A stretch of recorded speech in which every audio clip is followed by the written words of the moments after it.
Você tá pronto pra assistir o Dudu Bueno, Jones? Eu nasci pronto, né? É isso. Eduardo Costa. Cara, Olha o que Gustavo escuta, velho. Gustavo escuta sertanejo latifundiário. Claro, pô. Tem outra coisa pra escutar? Só escuto isso. Ah, lamentável. Isso e música triste, The Smiths. A luz tá boa, gente? Tá ótimo. Tá boa? Então vamos embora. É isso, gente. Vai começar pra gente tancar o Bostil, hein? Bora. Bora. Vamos parar. Ah, lembrando, toda hora que você quiser parar o vídeo, só parar. Tá bom? Tá. De palhaçada. Vamos parar com essa história de dizer que o canal Buenas Ideias é imparcial, neutro, apartidário, equânime. Não. O canal Buenas Ideias tem um lado. O canal Buenas Ideias toma partido. O canal Buenas Ideias é anarquista, graças a Deus. Não somos de centro, não. E justamente por sermos anarquistas, somos contra-fascista, contra-imperialista, contra-direitista. Show, fora daqui. Só que, é claro, também não queremos saber de comunista aqui, meu chapa. Afinal, tu sabe, o anarquismo sempre foi perseguido pelos comuna, cara. Mesmo assim, dado o imenso fracasso de crítica e público, que foi o nosso primeiro episódio sobre os 100 anos do comunismo no Brasil, eu decidi o quê? Fazer outro episódio, a segunda parte. Só que agora, em vez de 100 anos do comunismo tupiniquim, eu vou contar 93 anos do comunismo aqui. Porque os 7 primeiros anos eu já contei, né? E contou mal pra caralho, né? Não, esse primeiro vídeo eu vi. Ele só fica fazendo gracinha, piada ruim, porque assim, ele se acha alguém com um ótimo humor, uma ironia, uma sagacidade, e não é o caso, né? Ele é ruim. Mas só um comentário assim, para dizer que eu não apoio meus amigos anarquistas, assim, o anarquismo é uma teoria revolucionária, né? A gente pode discordar, como evidentemente eu discordo, você discorda, mas assim, o anarquismo é uma teoria revolucionária, portanto, uma teoria anticapitalista, portanto, uma teoria centrada em organizar, na perspectiva anarquista, que é diferente da perspectiva marxista, uma ação revolucionária da classe trabalhadora, do proletariado. Você, para ser anarquista, você tem que ser necessariamente anticapitalista, você tem que defender uma revolução proletária, que, de novo, é diferente da teoria da revolução marxista, como Lenin expressou muito bem no Estado na Revolução, mas você defende uma revolução. Quem assiste o canal do Eduardo Bueno, e alguém pode dizer assim, isso é uma ironia, porque o povo tem isso, né, que ele mente e fala um bocado de merda, o povo diz que é ironia. Assim, massa, é uma ironia, é uma brincadeira, tudo bem, suave, mas é isso, só registrando que não tem como ele ser anarquista, porque quem acompanha os canais, os vídeos dele, percebe que esse bicho não tem nenhuma perspectiva de uma história dos de baixo, né, como diria Thompson e Companhia Limitada, uma história da classe trabalhadora, uma história das lutas contra a exploração e a opressão. Pelo contrário, inclusive, eu defendo que esse bicho tem uma concepção de história racista. Eu falei isso, teve gente que ficou puta, que falou que eu tava partindo para ataque pessoal. Veja, não é ataque pessoal, não tô dizendo que ele é racista enquanto sujeito. Ele tem a perspectiva de... Exato. Eu não sei se ele é racista no condomínio dele, no dia a dia dele, na academia dele, foda-se, tá ligado? Não tô debatendo subjetividade de ninguém. Tô dizendo que a perspectiva dele de história do Brasil, o que aparece, o que ele expõe no canal dele, é uma perspectiva elitista, eurocêntrica, preconceituosa para com a classe trabalhadora e seus movimentos e racista. Não leu. E tem esse costume, Gustavo, de abraçar algumas figuras e demonizar todo o entorno que constitui a figura. O vídeo dele sobre Marighella, que eu ainda vou gravar um react, ele fala que Marighella era libertário, Marighella odiava o PCB e era odiado pelo PCB. Tipo assim, ele passou mais de 30 anos no PCB. É uma visão historiográfica. Nos vídeos dele sobre Bandeirantes, isso fica claro e evidente, assim como água. Isso fica claríssimo, assim, que ele fala, mas eu critico o Borba Gato, é aquilo que você falou também no teu react dele, que é esse lance de ironizar quando o cara tá falando de uma certa coisa, é deseducador, né? É uma merda, porque é isso, a gente que é historiador e tem mais discernimento pra poder fazer esse filtro, essa avaliação, vai conseguir ter essa abordagem crítica. Sim. Só que não tem 1.270.000 historiadores que acompanham o Eduardo Bueno, parça. É isso, quem acompanha ele e é historiador é uma minoria dessas pessoas, né? né? E fora que é umas ironias sem graça pra caralho, né? Exato, pô. Se ele pelo menos fosse engraçado, ainda dava um desconto, mas ele, porra, ele não é engraçado. É isso. Ele é só um tio. Sabe aquele tio meu bom... É Boomer que fala? Boomer. Geraldão mandou R$3. Anarquismo, Humor e história. É o que o canal propõe, mas não tem. É isso. KKK. É isso. É o que não tem. Vou falar com a voz do Google. Ai, caralho. Mas é isso, né? Acho que naquela entrevista que ele deu lá pro Rafinha Bastos, isso ficou evidente, assim. Eu fiz um react lá que ele fala do Borba Gato, que ele xinga o Paulo Galo. Esse era um debate que eu gostaria muito de assistir, assim. Eduardo Bueno encontra Paulo Galo numa padaria. Vai. A propósito, o Rafinha Bastos falou umas 2 vezes que ia me chamar pro programa dele e até hoje não chamou. Às vezes eu tenho a impressão que esse povo tem medo de comunistas. Por que será? Eu me pergunto. Eu me pergunto isso Eu acho também. que não é isso, não. Eu acho que é porque a gente é muito bonito. Não chama. E ofusca, né? Eu concordo. É isso. Concordo. Eu acho que esse é o argumento. Esse é o argumento. Demorei 22 minutos para encontrar 7 anos. Tu pode imaginar quanto tempo vai demorar 93, né? Então, cara, é melhor tu desligar antes de ter que pegar o teu fuzil. Sempre é. As piadas deles são muito ruins, velho. Pega teu fuzil, vem comemorar 100 anos de comunismo no Brasil.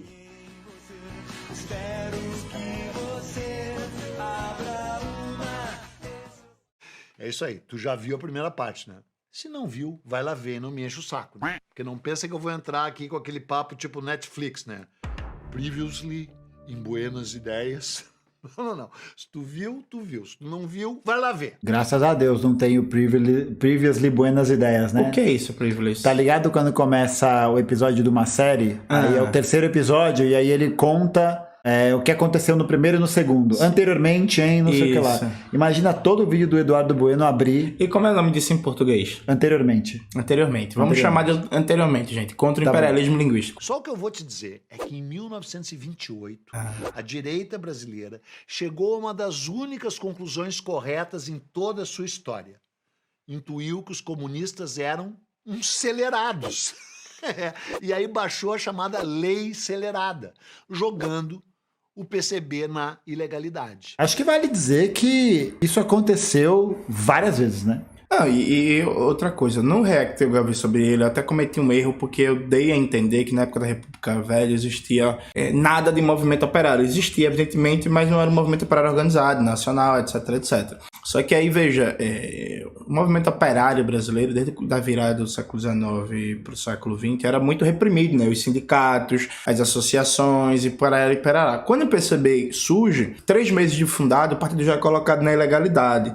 E, objetivamente, o partido vai passando boa parte do seu tempo na ilegalidade. Durante todos os anos 20... Não é que o partido foi colocado na ilegalidade por causa da lei acelerada. Na prática, o partido já estava na ilegalidade. Só que a legislação eleitoral da época, ela tinha algumas coisas curiosas. Então, por exemplo, você não precisava ter um partido nacional para concorrer a uma eleição. Você poderia, por exemplo, um partido, seu partido foi colocado na ilegalidade. Aí você cria um movimento, cria uma espécie de avatar, sei lá, Frente Nacional dos Homens Bonitos. E aí você registrava isso e lançava candidatos. Então tinha vários estratagemas para você fugir também da ilegalidade. O próprio Bloco Operário Camponês.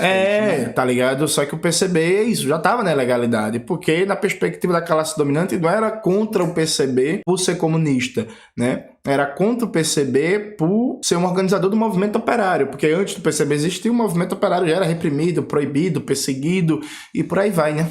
E lembrar aí que o Brasil ficou de 22 a 26 em estado de sítio, né? Isso. Estado de sítio, que deixou qualquer organização política ou na ilegalidade completa ou à beira da ilegalidade. E já que eles perceberam que eles estavam fora da lei, eles resolveram fazer o quê? Copiar uma frase do Bob Dylan, ainda não tivesse nascido.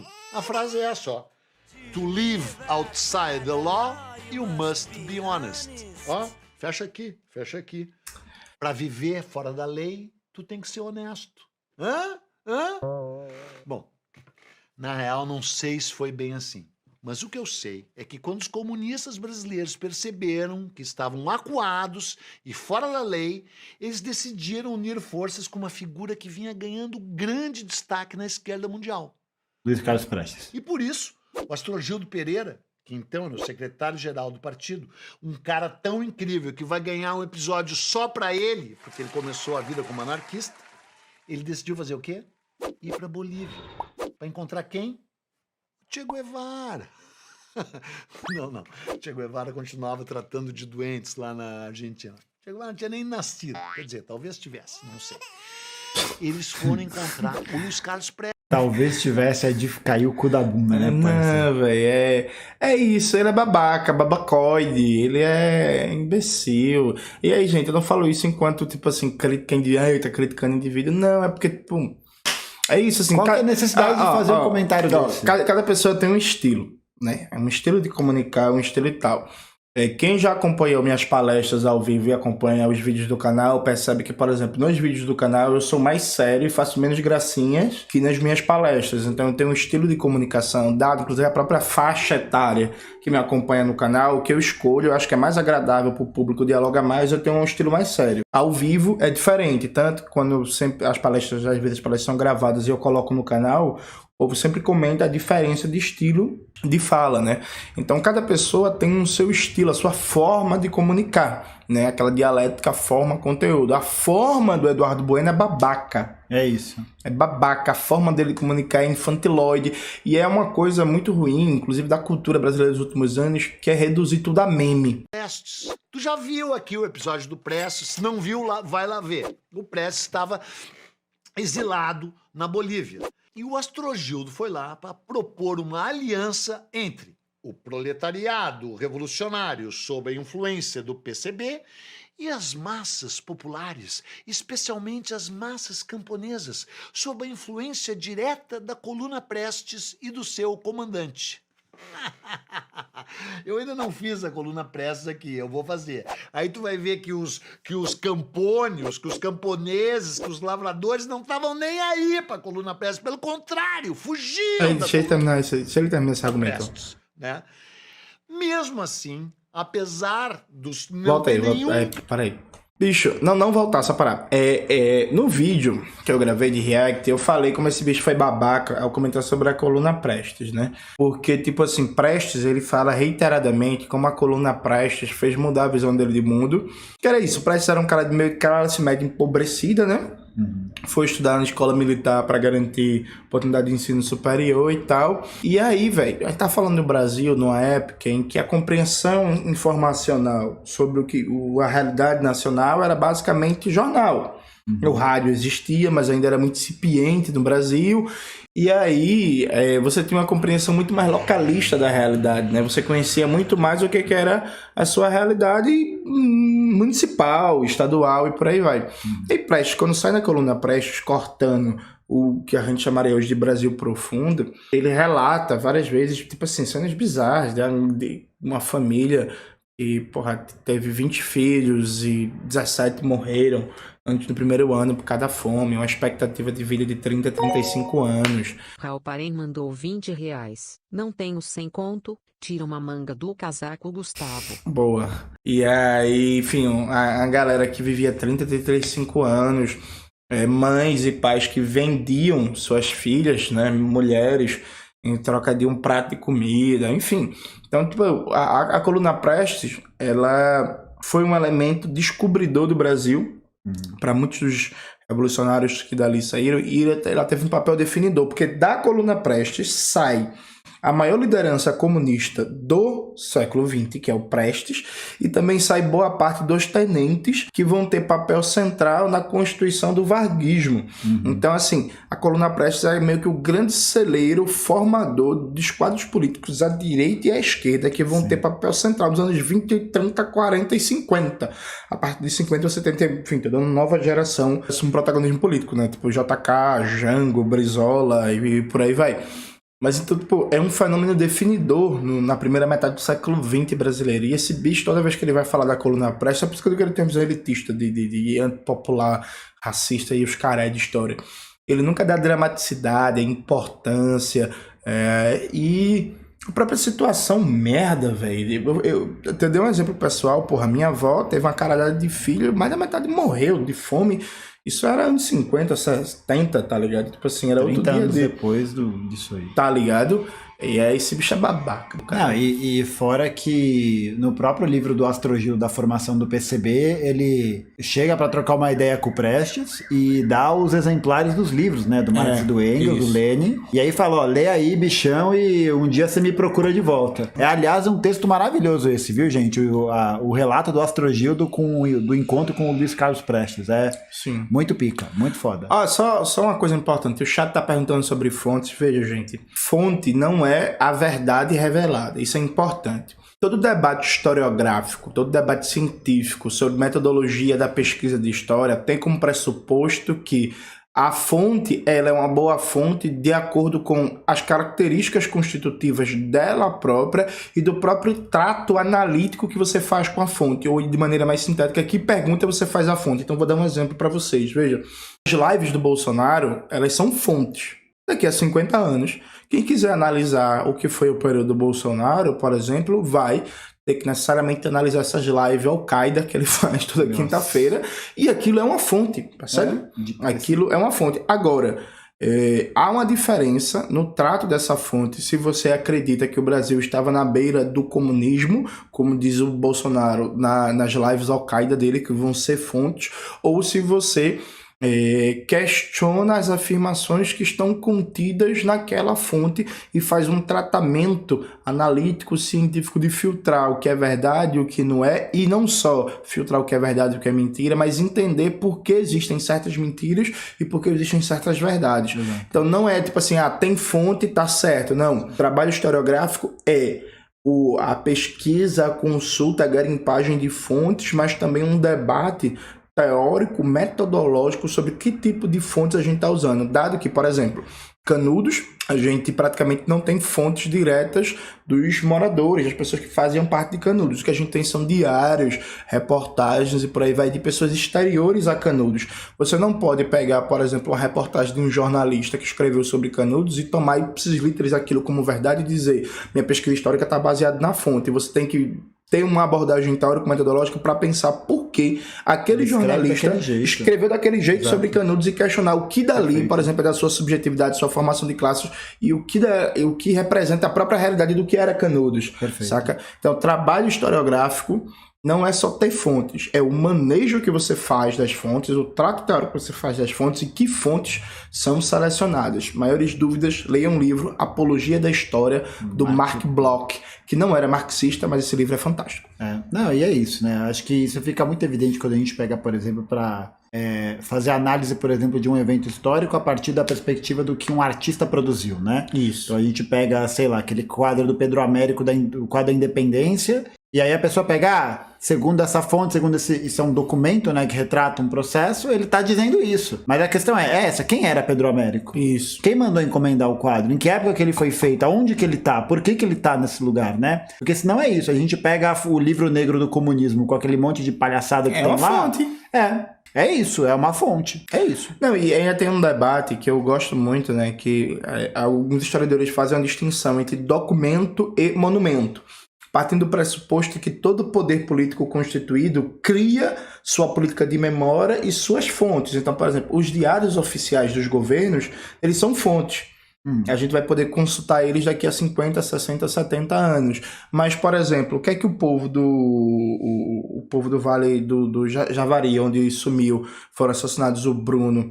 E aí, por exemplo, o que é que esses povos pensavam há 10 anos atrás sobre a situação deles, há 7 anos atrás, saca? A gente não sabe isso porque não existe uma política oficial de preservação daquela memória e do próprio cotidiano daquele povo. Mas existe uma política oficial de memória, por exemplo, de coisas que interessam ao Estado e ao próprio sistema político, como datas, feriados, nomes de praças, de pontes, o que é registrado no Diário Oficial da União. Ou seja, todo poder político instituído tem a sua política de memória e, portanto, a política de criação de fontes de uma narrativa histórica. Já outras memórias históricas não viram fontes, isso passa por um trabalho crítico do historiador de até inclusive constituir fontes, que é, por exemplo, o que se chama, ao meu ver, erroneamente, de história oral. Para mim não existe história oral, existe metodologia de pesquisa a partir de relato oral, em que você vai transformar em fonte, em material de pesquisa, memórias que não são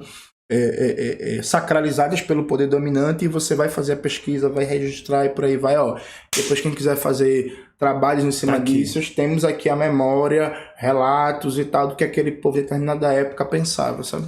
E é muito da gente também entender que a própria pesquisa histórica, ela não vai ser carregada de neutralidade, porque justamente se existe um projeto político que produz fonte, então ele vai produzir certas fontes e deixar de produzir outras em nome de um determinado projeto ou de uma determinada ideia. Acho que o exemplo mais visível disso é quando, acho que é o Rui Barbosa, já na República Brasileira, manda queimar todos os documentos históricos sobre a escravidão brasileira. Porque é isso, né? A nossa sociedade não vai falar sobre isso. A gente não vai rever isso, ou sei lá, a resistência que se teve para poder não abrir a Comissão Nacional da Verdade, né? Sim. Porque todo mundo ali que estava ali naquele processo estava envolvido de algum jeito, em alguma escala, ou tinha alguém próximo do projeto político dominante que estava envolvido nisso. Sim. Então é evidente que vai ter essa resistência, né? Ó, Eduardo Bueno, essa aí foi de graça para você, tá? De graça. Anota aí, de graça. Anota aí. Vai ler Mark Bloch. Faz favor. Camponês apoiando a coluna Prestes, o Prestes recusou o acordo com o Astrogildo. Mentira. Não, nesse momento, na verdade não foi nenhum acordo. A Astrogildo não chamou o Prestes para entrar diretamente no PCB. A Astrogildo chama o Prestes para conhecer o marxismo e conversar depois sobre o PCB. Não, exato, é isso. Contou errado a ordem dos fatos. Sim, total. E o pobre do Astrogildo voltou pro Brasil de mãos abanando. Mas se tu acha que com a recusa do Prestes as coisas ficaram boas pro partido, não te preocupa que não. Elas vão piorar ainda mais. Afinal, 1928, que é o ano que isso está acontecendo, foi o ano da primeira grande cisão interna do partido. Na verdade, já foram duas, né? Primeiro brigaram dois líderes do PCB, um tal Joaquim Barbosa e o tal João da Costa. E eles entraram em discordância porque não sabiam se o partido deveria se aproximar ou não dos sindicatos. E também discordaram de que forma que eles deveriam se aliar ou não se aliar com a coluna Prestes. Em seguida, um tal Lívio Xavier, que também era da cúpula do partido, né, resolveu se aproximar da vertente trotskista e romper com outros camaradas do partido. Isso é uma maravilha, porque, sabe, trotskista, stalinista, depois leninista, a seguir lá no futuro... Depois. Nossa. Tá ligado? Tá vendo tu, gente? Ó, veja, por isso que eu digo que ele é babacode. Por quê? Até na hora que ele tenta fazer uma piada, ele erra a ordem das coisas. Exatamente. Porque assim... Primeiro, leninista. Aí Lenin morre, aí tem uma disputa pelo espólio de Lenin. Aí vem a divisão, a disputa entre Trotsky e Stalin, aí separa em dois campos, tá ligado? Tipo assim, até na hora de tentar fazer uma simples piada, ele erra, ele passa uma informação errada. Ele tem uma capacidade ímpar de passar informações erradas em piadas. Exatamente. Isso aqui é minhas aspas, gente. Maoísta, eles todos se odeiam entre si, muito mais do que odeiam a direita. É inacreditável, na verdade, quando tu estuda a história do Partido Comunista, especialmente no Brasil, mas nos outros lugares também, tu vai ver que eles passam mais tempo da história deles brigando entre si do que brigando contra o suposto inimigo comum, que é a direita, que é a burguesia. É muito bom. O suposto inimigo comum e as aspas, né, que ele faz assim... com o dedo de louva a Deus. Isso, né? É uma simplificação patética. Será que isso é culpa de Bob Dylan? Não bota essa no Bob, não. Não. Não bota, não, pô. Eu não conheço Bob Dylan. Bob Dylan é massa. Eu não conheço Bob Dylan. Acho que a música dele que eu mais ouvi foi aquela música que é a abertura do filme Watchmen. The Times They Are Changing. Pronto. Eu gostei dessa música, mas porque eu gosto de Watchmen. Mas nem por isso pensa que eles desistem. Eles não desistem. Tanto é que já no ano seguinte, em 1929, convencidos de que precisavam fazer uma aliança com Prestes, o PCB vai de novo ao encontro dele, só que dessa vez lá na Argentina, e o convida para que ele se candidate à presidência da República, com o apoio de uma frente única formada pelo PCB e pela coluna Prestes. Estavam se aproximando as eleições de 1930. E o Washington Luiz estava pronto para romper com o esquema ali do café com leite, né? Ele indicou o próprio candidato, o Júlio Prestes, e deveria ser um candidato mineiro, né? Então o Washington Luiz já estava cavando a própria cova, né? E o mais louco é que enquanto os comunistas foram para a Argentina encontrar o Prestes, o Oswaldo Aranha também iria, um pouquinho depois, convidar o Prestes para derrubar, para participar da Revolução de 30. E sabe o que o Prestes fez? Primeiro não, depois ele não aceitaria o convite do Oswaldo Aranha para derrubar Se ele fechar isso aí, que ele vai soltar uma mentira em seguida. o governo do Washington Luiz, não participou da Revolução de 30. Mas antes disso, ao ser convidado para concorrer à presidência nas eleições de 30, ele pede para o PCB mostrar qual é o programa que o PCB tinha de governo. E o programa do PCB é o seguinte: nacionalização da terra, fim dos latifúndios improdutivos, nacionalização das empresas, indústrias bancárias imperialistas, abolição das dívidas externas, não pagaremos a dívida, liberdade de imprensa, liberdade de organização, direito de greve, legalidade para o PCB, jornada de trabalho de 3 horas, não, de 8 horas, lei de férias, aumento imenso dos salários, benefícios para os trabalhadores. Não, então esse bicho é um arrombado, porque, meu irmão, ele tira onda com um bagulho, tipo assim... A gente vive num momento de regressão, né? Que cada vez a gente trabalha mais horas de trabalho, cada vez está em piores condições de trabalho. E a gente às vezes estuda no bagulho da escola, na Inglaterra, na época da Revolução Industrial, a galera trabalhava 14, 16 horas e por aí vai. Porra, galera, no Brasil também, tá ligado? E aí foi graças à luta do movimento operário, inicialmente anarquista e depois comunista, dirigido pelo PCB. E a gente conseguiu ir reduzindo a jornada de trabalho, se não me falha a memória. Na própria CLT, na própria CLT a gente já conseguiu arrancar a jornada de trabalho de 8 horas diárias. Então, tipo assim, porra, galera, antes disso, a galera trabalhava 14, 16 horas. Então, tipo, é motivo de graça. Não, e é isso, né? Do caralho. E é um assunto sério, né? Tipo, não é como se isso não fosse uma pauta importante, né? Ele fala em tom jocoso, ai que horror, né? Direito para os trabalhadores se organizarem, jornada de trabalho, nacionalizar a empresa, acabar com o latifúndio. Eu não entendi qual que é o problema disso. E repare que ele fala assim, direito de greve, liberdade de imprensa, papapá. No vídeo que eu gravei no meu canal, eu falei justamente isso. Ele trata como se comunismo autoritário como democracia, só que o que ele está chamando de democracia é um regime que mulher não votava, que analfabeto não votava, que não existia direito de organizar sindicato, não existia direito de organizar jornal operário, não tinha direito de organizar partido operário, e que o PCB era justamente vanguarda dessas lutas do que a gente chama hoje de liberdades civis, né? Então, assim, porra, o direito de greve, o direito de organizar sindicato, o direito de criar uma escola de formação política, por aí vai, nada disso existia e a gente arrancou com base muito sangue. Não, é isso, né? Até um negócio que eu comento com os meus alunos, eles ficam estarrecidos quando a gente tá falando de Constituição, e eu falo, gente, pra vocês terem uma noção, os analfabetos no Brasil só vão poder votar em 89. Aí eles perguntam, 1889? Não, gente, 1989. Famoso outro dia desse, né? Eu nasci em 90... Foi outro dia, parça. É isso. E eles ficam de boca aberta. Aí eu falo, gente, vocês acham que isso aí apareceu como? Que é isso, né? A galera, pronto, pode ir. Não. Quase tudo que a gente... É isso, né, povo? Quase tudo que a gente tem... Ouviu, chat? Quase tudo que vocês têm é fruto de luta social, caralho. Não foi o patrão bonzinho que te deu, não. E achou o programa radical demais pro Brasil de 1930 e não aceitou essa indicação como presidente da República para concorrer à presidência, né?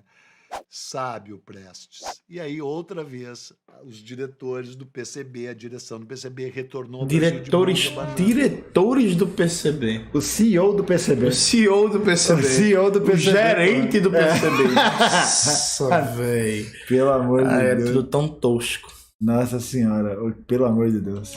Né? Mas outra vez mais o partido não desistiu. Os comunistas são resilientes. E aí decidem o quê? Lançar o seu próprio candidato à presidência. O Minervino de Oliveira. Eu não quero que esse bicho vai falar de Minervino. Eu vou ficar puto. Negro, comunista e operário para a presidência do Brasil. Isso se tu não levar em conta o Nilo Peçanha, né? Se bem que o Nilo Peçanha não era nem comunista nem operário, mas negro ele era, né? Vai lá ver o episódio, o primeiro presidente negro do Brasil, Nilo Peçanha. Obviamente que o Minervino perdeu de lavada, né? Parece que ele fez 4 votos. E que a esposa dele não... Piadinha. Até porque, na real, o simples fato desse Minervino ter sido alçado a candidato à presidência da República já é um lance emblemático, né? Que não pode ser esquecido. E aí... Fechei. Gente, reparem, o grau de mentira, de bizarrice. Na eleição que Minervino foi candidato a presidente da República, ele teve mais ou menos 2.400 votos. De 2.000 e tantos votos, foram muitos votos na época, porque o Brasil no período tinha mais ou menos 45 milhões de habitantes, analfabetos não votavam, que era mais de 80% da população, então você tinha um coeficiente eleitoral muito baixo. Autores, inclusive autores trotskistas, tem um livro sobre a história do trotskismo no Brasil, que é do Denis Karapov, que é assim que pronuncia o sobrenome dele. Ele fala que a expectativa que se tem, que há um debate historiográfico, é que Minervino, na verdade, teve o dobro de votos do que aparece, só que as fraudes reduziram a votação dele, né? Então Minervino teve uma votação tão expressiva, foi um sucesso tão grande, que na eleição seguinte ele foi candidato a intendente, que era o equivalente a vereador, e ganhou, e venceu, sabe? Então, assim, esse negócio de 4 votos, isso é mentira. Percebe? É isso, e eu vou ser até chato, insistente, como na ideia de brincadeira ele sai mentindo para ridicularizar Minervino, e o PCB teve 4 votos. Não, isso é mentira. Aí o PCB fez uma campanha debaixo de repressão, debaixo de vários ataques do governo, uma campanha inclusive enfrentando a própria sociedade racista da época, porque, porra, é um candidato comunista e negro. E operário, E operário, assim, no Brasil, no Brasil no final dos anos 20, tá ligado?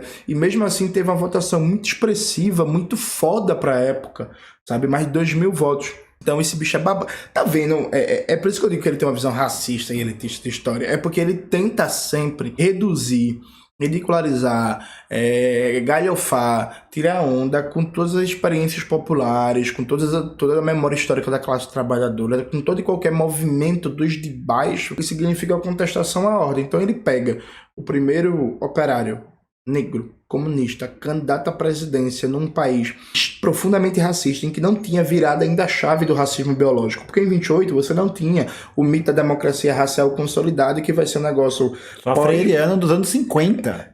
Pós-revolução de 30, Estado Novo, e aí a própria obra, o impacto da obra de Gilberto Freire, do Casagrande Senzala, e por aí vai formalizar isso. Em 28 você ainda tinha o mito do racismo biológico, que o Brasil era um país atrasado, porque era um país com muito preto, muito mestiço, muito mulato, muito índio, por aí vai. Então, numa época de racismo biológico ainda muito forte, e aí vamos lembrar, 28, pouco tempo depois, Hitler sobe o poder na Alemanha, né? Tipo assim, depois. Então assim, porra, a gente tá falando de um episódio histórico, marcante, histórico na história da classe trabalhadora brasileira, inclusive um episódio que mostra que antes de representatividade ser moda, os comunistas, com todos os problemas, que não faltou problema, eles tiveram a liderança negra, operária e comunista do Rio de Janeiro. Não é, e fora que além de falsificar, além de trazer essa piada, que é uma mentira em forma de falsificação, é o que ele produziu no outro vídeo que ele fez sobre o comunismo no Brasil, que é falar, não, o Partido Comunista nunca vingou. Aí, nas eleições de 29 e 30, elege 15 deputados. Não, de 45. 45, isso, de 45. Falou, não era popular, aí em 45 vai lá e elege 15 deputados e um senador. 15 deputados federais, viu, gente? Federais. Que é estaduais. Lembrando, é isso, né? Federais no Brasil, sendo o quintal dos Estados Unidos, e o Brasil que tinha a segunda maior célula do partido nazista fora da Alemanha nazista. Era no Brasil. Em algumas assembleias estaduais, o PCB chegou a fazer maioria, tipo, como foi o caso do... Não vou lembrar se era Rio de Janeiro ou Guanabara, porque era separado, tá ligado? Mas num desses dois, que eu não vou lembrar agora, o PCB fez maioria na Assembleia Legislativa Estadual, tá ligado? Vai adiante, e mesmo com Prestes negando uma aliança com o PCB, muitos dos integrantes do partido continuam acreditando que o único jeito deles terem o maior apoio da população é contando com Prestes.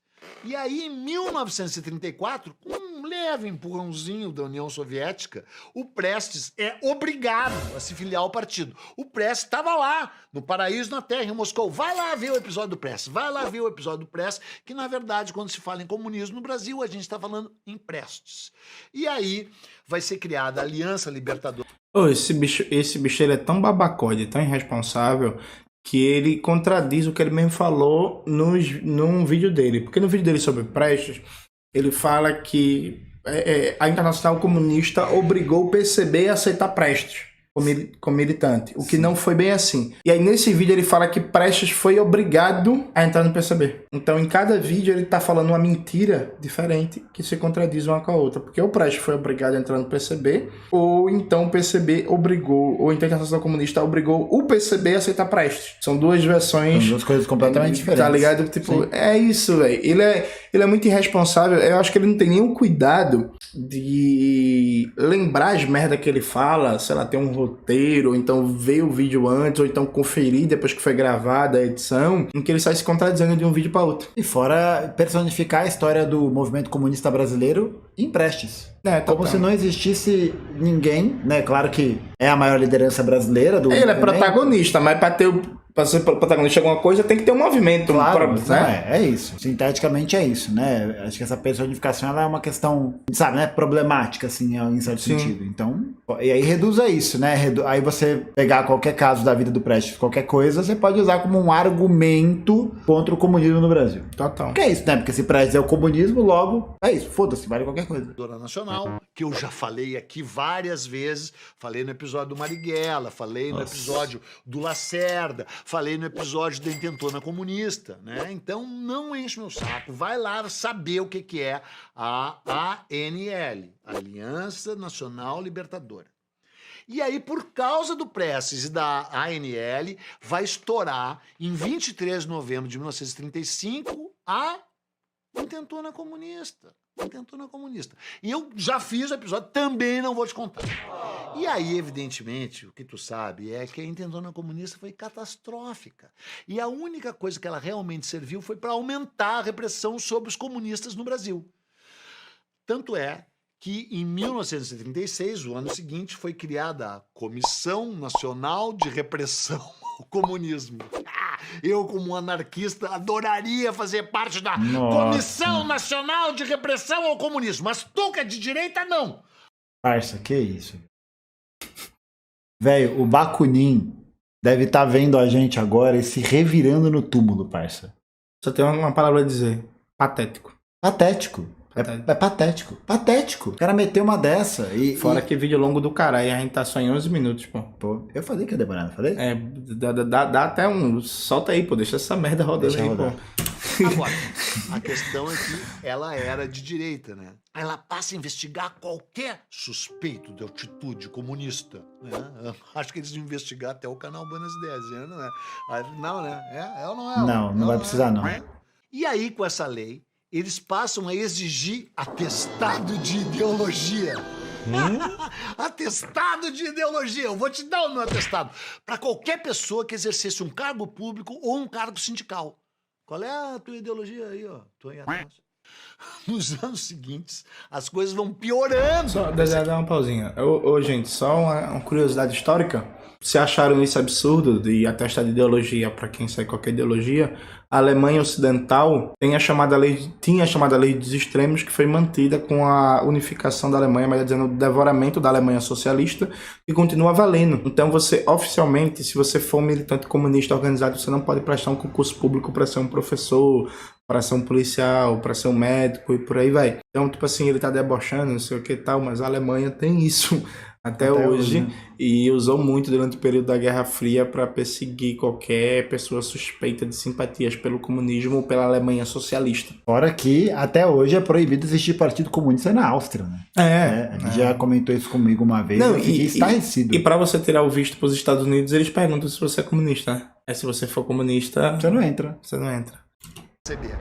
Porque em 1937 teve o Estado Novo. Quando as competições políticas ameaçam degenerar em guerra civil, é sinal de que o regime constitucional perdeu o seu valor prático, subsistindo apenas como abstração. O Estado Novo, a pior ditadura que já houve no Brasil. Vai lá ver o episódio do Estado Novo. E aí o Vargas intensifica ainda mais a perseguição aos comunistas. Pior ditadura que já houve no Brasil, pior que a ditadura de 64. Complicado, hein? Difícil. Complicado. Difícil. Ele quis dizer isso o quê? Em termos de repressão, Não sei. É uma É um debate. É uma afirmação jogada que merecia. E completamente irresponsável, né? É isso. Merecia entender o porquê, mas vamos nessa. Todos os membros do Comitê Central são presos, os dirigentes regionais também, e o partido é completamente desfragmentado pela repressão. Tanto é que somente 5 anos depois, em 1942, quando o Brasil, enfim, declara guerra aos países do eixo, porque é bom lembrar, eu já falei 50 vezes aqui, que o Vargas ficou assim, ó, piscando pro nazismo um tempão, né? O Góes Monteiro, o Dutra, eram favoráveis que o Brasil se aliasse com os nazistas. Só aí que o PCB volta à legalidade. Porque é bom tu lembrar o seguinte, né? Estavam combatendo o nazismo quem? A Inglaterra, os Estados Unidos, que veio depois, a França e a União Soviética, que aliás ganhou a guerra, né? Quem tomou Berlim e quem induziu o Hitler a se suicidar foi o Stalin, foi a União Soviética. Caralho, plot twist, hein? Você fica até impressionado, hein? Será que não viu uma merda em seguida? Vai dizer, o Stalin ganhou mais igual o Hitler. Vamos ver? Camarada Bueno? Eu acho que veio uma merda em seguida, repara. Tem que vir, pô. E aí, em 1943... Não veio. Oi? Não veio. Não veio. Refutou. Ele falou um negócio correto e só. Acabou. Ele conseguiu não falar uma merda em seguida. Eu vou ligar pro serviço de atendimento ao cliente porque eu não sei o que fazer depois disso. Geralmente eu só reajo a galera falando merda. Foda, né? Porra, foda. Incrível. E agora... Bom, é isso, gente. Acabou a live, porque acabou. Incredible. Acabou. Que é incrível em inglês. Não sei se vocês sabem. Fica aí mais uma aulinha grátis com Jones Emanuel. É isso. É sobre isso. Não tá tudo bem. Aproximar dos comunistas, buscando o apoio das massas para se sustentar no poder. E nesse mesmo ano, ele vai lançar a CLT, a Consolidação das Leis do Trabalho, e uma campanha de sindicalização em massa, o Sindicato Pelego. O trabalhador brasileiro possui hoje o seu Código de Direitos, a sua Carta de Emancipação Econômica.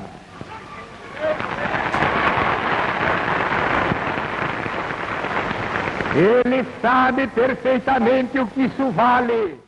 E aí, em 45, com o fim da guerra, o Getúlio faz mais um gesto que o aproxima de vez do PCB. Ele declara anistia geral para todos os presos políticos. E voltam à liberdade não só as diversas lideranças do PCB que estavam presas, mas principalmente o Luiz Carlos Prestes, que estava preso. E aí o PCB passa a fazer o quê? Apoiar o Vargas, que até ontem era o maior perseguidor deles. E o mais louco é o seguinte, que o Vargas, tu sabe, tinha entregado a mulher do Prestes, a Olga Benário, de bandeja, de presente pros nazistas. E ela foi morta num campo de concentração. E o Prestes, essa alma magnânima, perdoa! Perdoa o Vargas e se aproxima dele. Não é maravilhoso? A história é linda, cara. A história é linda. Só que... Quer comentar alguma coisa? Não, porque veja, existe esse mito, essa mentira de que o PCB se aliou com Vargas, ou que o PCB participou do queremismo. Isso é falso, veja. Vamos lá, o movimento queremista foi criado pelo próprio Getúlio para organizar as bases dele e dar sustentação para ele se manter no governo. Beleza. O PCB tem uma posição diferente. O PCB não participava do movimento queremista, mas tinha unidade de ação com o senhor Getúlio Vargas e com o movimento queremista na perspectiva de a gente defende a manutenção do senhor Getúlio Vargas no governo, desde que seja convocada uma Assembleia Nacional Constituinte exclusiva e soberana e seja revogada a legislação chamada pelo PCB à época de fascista de 37. Então, o PCB não apoiava Getúlio Vargas em abstrato, ele apoiava a Constituinte e compreendia que o melhor contexto, a melhor conjuntura política para a Constituinte seria a manutenção do seu Getúlio, já que, na análise do partido, as forças que queriam derrubar Vargas tinham o mesmo conteúdo anticomunista que ele expressava historicamente mas tinha uma perspectiva liberal na economia e pró-imperialista, coisa que o PCB entendia que o senhor Getúlio Vargas tinha uma perspectiva mais nacionalista para a economia, para a condição da política econômica. Que é uma análise que também se mostrou correta, porque veja, quando o Vargas é derrubado e o Dutra assume o governo, aí vocês lembram da época da escola, por aí vai, que o Dutra assume uma política liberal e não dá continuidade à política de nacionalismo econômico do senhor Getúlio Vargas. Então, assim, e o Dutra é o promotor da colocação do PCB na ilegalidade, né? Então, assim, a análise do PCB estava correta e o PCB não apoiou Getúlio Vargas. O PCB apoiou a manutenção de Getúlio no governo com o compromisso de uma constituinte livre, soberana, exclusiva e da revogação da legislação repressiva chamada pelo Partido Fascista de 37. E o próprio Prestes, e isso é foda, Gustavo, só porque, veja, o Vargas fudeu a vida do Prestes, mandou, enfim, a companheira dele para morrer no campo de concentração nazista e tal. Se o Prestes não adota a política por rancor pessoal do Vargas, iam dizer que o Prestes era um caudilho, que não pensava na classe trabalhadora, que só pensava nele, que não tinha projeto de país, que era egoísta, que era ególatra e por aí vai. Se o Prestes adota a política do partido, que ele considerava também correta, a despeito dos rancores pessoais que ele tinha e deveria ter mesmo, porque, enfim, né, do que aconteceu, aí o Prestes é cínico, aí o Prestes é frio, o Prestes é sem sentimento, ou seja, o cara tá errado e tá errado, né? Não, é isso, no final das contas é só uma análise moralista que não... Quando parecia tudo bem, o partido fez um conflito interno. Só que isso aconteceu tantas vezes que nem vale a pena eu te contar que conflito foi esse dessa vez, né? O importante é o resultado. O que predomina é a nova visão do Prestes, onde o foco do partido deveria estar afastado dessa corrida maluca pelo comunismo a qualquer preço. Era importante antes lutar pela democracia e pela liberdade. Ah, que lindo, que bonito. Tu sabe que liberdade e democracia sempre caminharam de mãos dadas com o comunismo, né? Especialmente, assim, na União Soviética, em Cuba, na Venezuela, é óbvio, é óbvio. E aí, o Prestes do partido... Não dá, parça, é muito ruim. Venezuela é socialista aonde? Venezuela? Parece aqueles tiozão do Zap, pô. Vai pra Cuba, vai pra França, vai pra Coreia do Sul, vai pra Suécia. Pô, é essa, parça. Tu tá ligado aquele vídeo que o Ciro Gomes fala pro bagulho lá do Constantino, se vai dar bilhão, que não sei o quê? No vídeo completo tem um... Eu já vi que o Maxud fala... A França socialista. E o cara afirma, a França socialista, aí o Ciro... Sim. Bicho, toma no... Mas tanto país pra ele citar que foi realmente um país socialista, uma Iugoslávia, uma Albânia, uma Coreia Popular. Vai citar Venezuela, União Soviética, Cuba. Acabou. Só faltava ele ter dado um Finlândia. Aí ele dizer Brasil, Lula. Embora seja sinônimo, né? A culpa dos partidos era o Prestes e só o Prestes. Eles concluem que... Nossa, parça, que isso? O brother falou... Há 15 minutos atrás no vídeo, menos, há 7 minutos atrás, que tinha um comitê central que decidia não sei o quê, e agora a cúpula do partido é o Prestes. Peninha, olha o que você tá fazendo aqui. Jones Emanuel. Eu quero dizer que esse vídeo, ele tirou meu tesão e minha alegria de viver pelos próximos 15 dias. Porque o negócio é esse, é a radioatividade desse tipo de produção. Sem democracia, sem liberdade de expressão, eles jamais conseguirão realmente chegar ao poder. Só que esse posicionamento também partiu de um teórico norte-americano, o Earl, é difícil dizer Earl, né? Parece que é um arroto, né? Earl, E-A-R-L, Earl Browder, que fez esse mesmo movimento com o PC nos Estados Unidos. Algum dia eu vou contar a história do Partido Comunista nos Estados Unidos. Para aí, eu vou contar agora. Por favor, não. Não. Por favor, não. Não faça isso. Por favor, não. Ai, vamos ouvir. Essa é a história do Partido Comunista nos Estados Unidos. E aí... Babacoide. Eu não tenho nem o que comentar, assim. Eu tô estarrecido. Eu só tenho que dizer babacoide. É isso, né? Babacoide. É isso. o Partido Comunista no Brasil decide abrir mão do conflito armado, né, e de uma revolução feroz em busca de uma revolução pacífica. Isso é mentira. Primeiro que assim, revolução feroz, que porra de conceito é esse? Pô. Mano, isso tá no Manifesto Comunista, bicho, tu nunca viu? Você leu errado, por uma pô. revolução feroz. Tem a Revolução Feroz e a Revolução Carinhosa. Primeiro assim, o PCB defendia uma revolução nacional libertadora, né? A revolução que não era ainda socialista para acabar com os restos feudais e combater o imperialismo, nacionalizando as indústrias e o capital imperialista, para aí criar as condições do socialismo. Essa revolução poderia ser com as armas ou não, e aí isso vai depender muito, inclusive, da própria conjuntura. Porque assim, quando eu percebi que podia disputar a eleição, eu disputava. Quando não podia disputar a eleição... Vai fazer o quê, né, pô? É isso, assim, tá ligado? E aí, a ideia de uma revolução pacífica só aparece oficialmente, explicitamente, nos documentos do partido a partir da declaração de março de 58, que é uma virada, né, um marco na história do PCB. Nesse momento da história, isso tão é fácil, inclusive... O Peninha está falando de um momento em que acho que 2, 3 anos depois, o partido vai lançar o Manifesto de Agosto, em que ele conclama a derrubada armada do governo do senhor Getúlio Vargas, que tinha voltado, e a criação de um exército popular revolucionário no estilo maoísta, ou seja...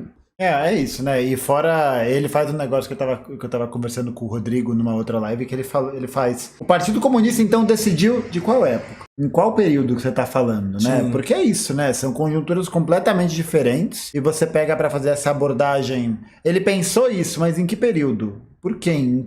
Em que época? Que é isso que a gente falou no começo, né, gente? É a pergunta que você faz, a fonte. É a pergunta que você faz ao documento que você tá estudando. Total. Senão vira qualquer bosta. E com essa mudança de postura, em novembro de 1945, depois que o Vargas já tinha sido afastado, eles vão disputar novamente as eleições. Porque tu sabe que o comunismo é uma coisa tão maravilhosa que ele deve ganhar nas urnas. O comunismo sempre ganhou o seu lugar na história nas urnas, é ou não é? Nossa. E aí, depois de 18 anos, sem ter lançado nenhum candidato... Só um parêntese, é muito engraçado, é isso, velho, veja. Ele ironiza comunista e eleição, aí aparece a foto de Stalin. Gente, antes da Revolução Russa, regime czarista, tá ligado? Pô, não é que tinha eleição e os caras não ganharam. Aí porque era pior, né? Porque tinha um projeto de poder que era... Galera, era o czarismo, porra. Tá ligado? O czar, o Okrana. É isso, velho. A galera às vezes fala do czarismo, parece que era o governo Aécio Neves, tá ligado? Ideologicamente ou, sei lá, politicamente iguais, né? Ai, que horror, eles não ganharam nas urnas. Sim. Meu querido, vamos lá, né? Vamos lá, não tem como. Não tinha. Quem pode contar essa história também, pra ver se qual que é o limite da institucionalidade, é o senhor Salvador Allende, né? Na verdade, a gente pode contar por ele, porque infelizmente o camarada, né? Enfim. Exatamente. Triste. A partidão volta novamente a concorrer. E Naí, agora falando sério, né, cara? Atrai pro seu time as mentes mais brilhantes da época. E agora tô falando sério. O Jorge Amado, o Graciliano Ramos, o Álvaro Moreira, o historiador Caio Prado Júnior, que é autor de um livro maravilhoso, História Econômica do Brasil, o pintor Cândido... Só dá uma pausinha aí. Você vê, até quando ele tenta elogiar, ele fala merda. Porque repare, é a construção da frase. Ele fala de 45 e ele fala, e aí o partido atrai as maiores mentes. Ou seja, ele cita 1945, a disputa da eleição, em seguida ele fala que o partido atrai. Ele cita o Caio Prado Júnior, dá a ideia de que Caio Prado Júnior não era militante do partido. E só foi pro partido em 45. E só foi pro partido em 45, quando, na época da ANL, Caio Prado Júnior era presidente da ANL em São Paulo. Ele já era militante do partido. Ou seja, há 10 anos, gente. Tá ligado? Então, tipo assim... Até quando ele tenta só falar um negócio corriqueiro, eu tenho curiosidade, inclusive em casos assim, de pensar quem é que faz a pesquisa de roteirização desse bicho. Se é ele mesmo, porque assim, eu sou contra, né, a demissão do proletariado, mas essa pessoa, pelo amor de Deus, gente. Eu vou te mostrar daqui a pouquinho a fonte do vídeo dele. Pronto. Aí você vai pirar. Pronto. O físico Mário Schemberg E o jornalista Parício Torelli, o maravilhoso Demita seus Barão de assessores. Tararé, autor da seguinte Demite frase: seus assessores. Demite. da onde menos se espera, daí sim é que não vem nada. que é quase o caso do comunismo, né? Quê? Aí, cara, a opção política da aliança com Vargas acabou se mostrando produtiva, porque mesmo com Vargas afastado, o PCB voltou desde o Estado Novo, né, a participar da política e acabou elegendo várias pessoas muito importantes. As eleições eram para constituinte, né? Da Constituição de 1891, que durou até Tá tapando o chato 1934, pra com uma esse nova bagulho aí. Constituição, que foi Aí, derrubada boa. em 1937, que era uma Constituição horrorosa, polaca. E aí, então, com a derrubada do Vargas em 45, 46, tem que ser convocada uma constituinte para fazer uma nova Constituição. E na eleição para constituinte, o Partido Comunista consegue 9,7%, quase 10% do eleitorado, elegendo 14 deputados e um senador. O senador, claro, o Prestes, o mais votado do Distrito Federal. O Prestes fez quase 160 mil votos, de um total de 500 mil. E entre os Rica. 14 deputados... Fechei. Carlos Marighella... Vocês repararam numa informação importante? Total de voto de 500 mil. O público votante na época que o Brasil já tinha, tipo assim, já tinha passado de 50 milhões de habitantes, tá ligado? Tipo assim, total de votantes, 500 mil. Aqui eu não sei fazer conta, mas assim, acho que em 45 o Brasil devia ter mais ou menos 53, 54 milhões de habitantes. 500 mil de 54 milhões é quantos por cento? É 1%. 50 milhões? É menos? Não, é 1%. É 1%? 1%. Pronto, então é como se o público votante fosse igual a 1% da população, tá ligado?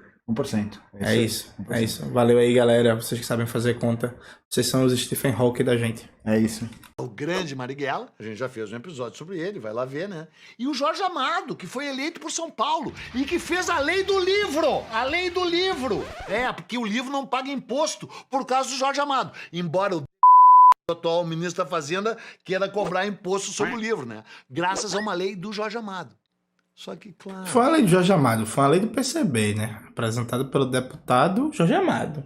Exatamente, deputado Do de PCB, né? Do Mas PCB, mas é isso, né? é isso. Mas não vai falar. Isso aí não ia durar. Não, gente, isso não é votante por estados não, viu? Oi? Até porque, não, porque o pessoal tá perguntando se esse 500 mil total não é votante por estado. Nessa época, o senador, você podia votar, ser candidato a senador por vários estados. Sim. Então você podia ser votado do Brasil inteiro. Então, o total de votantes do Brasil inteiro. Não era só por estado, não.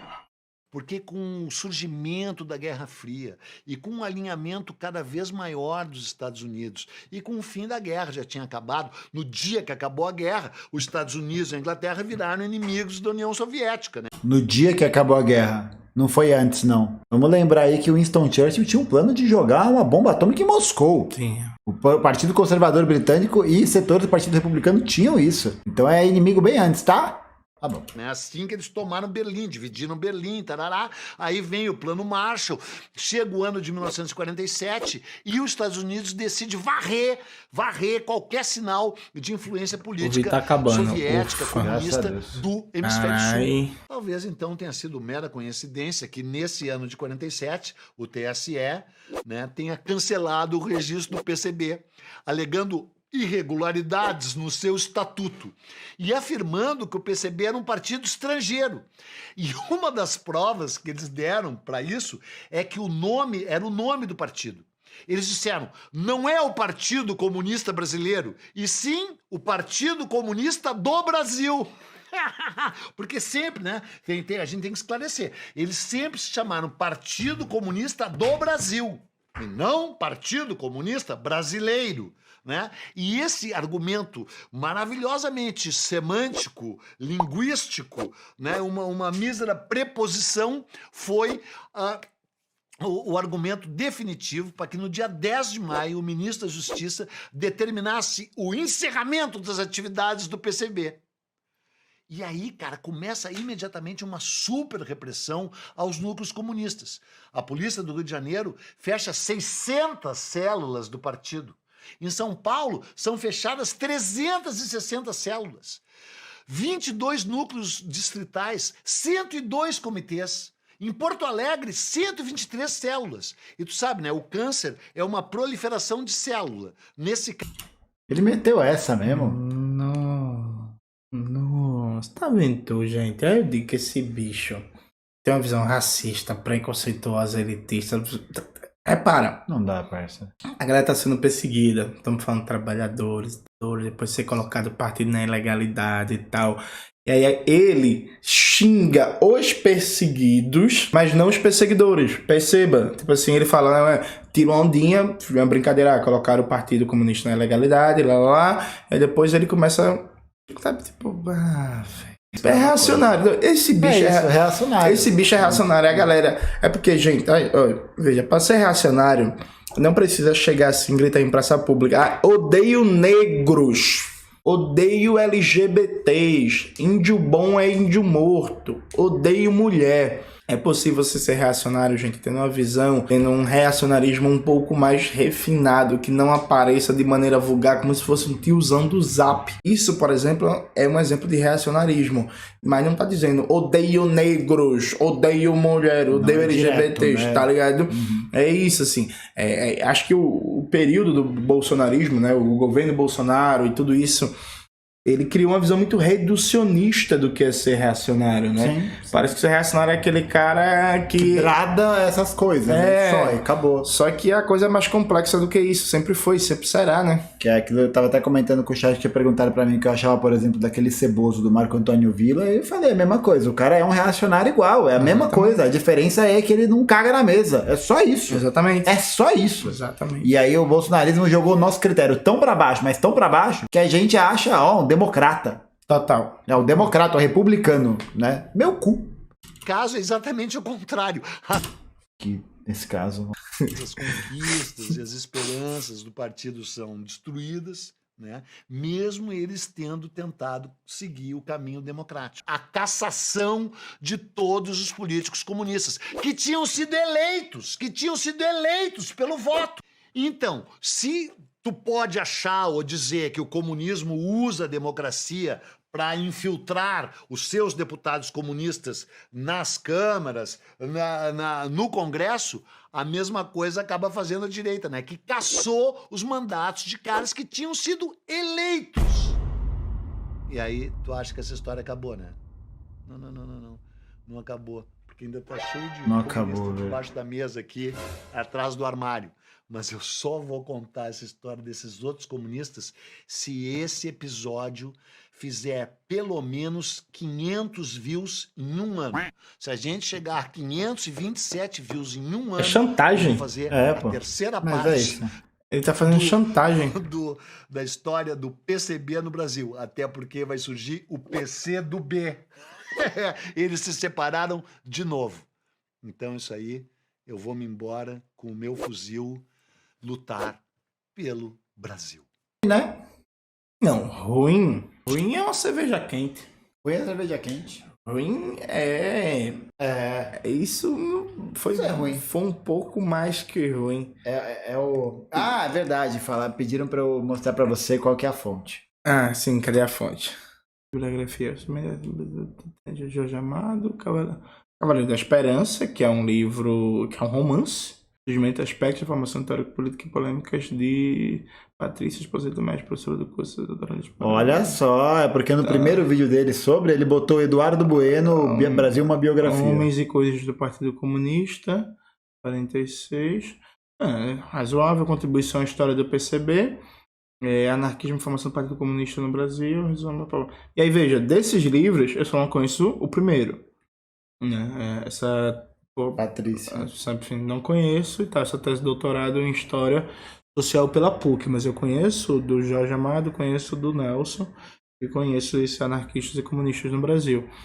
Ele colocou a bibliografia, mas ele não cita absolutamente nada do que é... que os livros falam. Que os livros falam. E aí, por exemplo, se ele realmente usasse a bibliografia, ele saberia que o Caio Prado Júnior não entrou no partido depois de 45, ele saberia, até porque, por exemplo, Nelson Werneck Sodré faz algumas críticas de leve ampassão Caio Prado, ele saberia também que Prestes não foi obrigado a entrar no PCB, sabe, tipo, lamentável.